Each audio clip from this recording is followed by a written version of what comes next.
سب سے پہلے تو یہ سوال ہے کہ یہ جو دعوت اسلامی آرگنائزیشن ہے یہ دراصل وجود میں کب آئی؟ لائک اس کا بیسک پرپس کیا تھا؟ آخر یہ بنی ہی کیوں؟ کس کا اصل اوریجن کیا تھا؟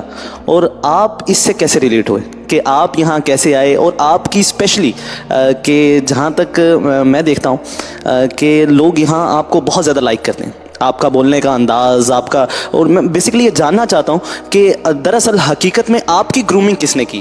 ٹھیک ہے، دعوت اسلامی 1981 میں بنی، کراچی میں ہی بنی، اور کراچی کے ایک چھوٹا سا علاقہ ہے خاردر۔ ہمارے امیر اہل سنت جو تھے وہ بڑے غریب خاندان سے تعلق رکھتے ہیں۔ یہ بہت بڑی ہسٹری ہے کہ میں کیسے غربت کے عالم میں چلا، یعنی امیر اہل سنت نے ٹافیاں اور برتن بھی بیچے، جھاڑو تک بیچے، اتنی غربت والی زندگی انہوں نے گزاری ہے، مگر اس مرد کلندر کا ایک ہی مائنڈ سیٹ تھا کہ مجھے اپنی اور ساری دنیا کے لوگوں کی اصلاح کی کوشش کرنی ہے۔ وہ درس کے لیے چلتے رہے، وہ بیان کرتے رہے، لوگوں کو قریب لاتے رہے، 4 ساتھی ہوئے، 10 ہوئے، 50 ہوئے، پھر ذہن بنا کیوں نہ کوئی آرگنائزیشن بنا لی جائے، اور ایک آرگنائزیشن وجود میں آئی۔ آپ مسجد کے امام بھی تھے، مگر وہ کہتے ہیں نا اخلاص ہونا، میں تو تنہا ہی چلا تھا جانب منزل، ایک ایک آتا گیا کارواں بنتا گیا۔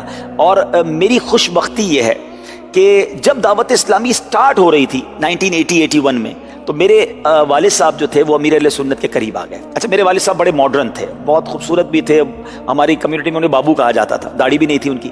تو وہ بیمار ہوئے، ان کا ٹونسلز کا آپریشن تھا، تو امیر اہل سنت ان کے اس وقت بھی 1980 میں ان کے لیے ہاسپٹل پہنچے ان کی عیادت کے لیے، اور وہاں میرے والد صاحب کو دیکھیں کیا ذہن دیتے ہیں بیفور دعوت اسلامی، کہ یعقوب بھائی، یعقوب نام تھا میرے والد صاحب کا، اللہ جنت نصیب کرے ان کو، کہ داڑھی رکھ لیں۔ پھر والد صاحب ماحول میں آ گئے، داڑھی رکھ لی انہوں نے۔ تو میں اس زمانے میں، میری 74 کی پیدائش، 7-8 سال کی عمر تھی، تو وہ اس زمانے سے ہی امیر اہل سنت کے پاس لے جاتے رہے۔ تو جیسے آپ نے کہا گرومنگ کس نے کی، تو امیر اہل سنت کی ہی بارگاہ سے تربیت ہوتی رہی۔ آج جو بھی کچھ ہوں، اگر کچھ بول سکتا ہوں یا کچھ آتا ہے تو وہ امیر اہل سنت ہی کی برکت ہے، ان کی تربیت ہے، دعوت اسلامی کی برکت ہے۔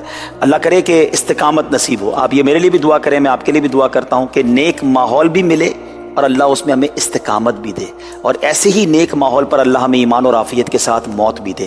کچھ لوگ گریجولی آتے ہیں پھر چلے جاتے ہیں، شیطان حملہ کر دیتا ہے، تو اللہ کرے کہ دینی ماحول سے ہم جڑے رہیں۔ بہت شکریہ آپ کا۔ ویڈیو دیکھنے کا شکریہ۔ اگر آپ چینل پر نئے ہیں تو سبسکرائب کر لیں، اور ساتھ ہی ساتھ بیل آئیکن پر بھی کلک کر دیں تاکہ یوٹیوب ہماری ہر ویڈیو کا نوٹیفیکیشن سب سے پہلے آپ کو بھیج دے۔ جزاک اللہ۔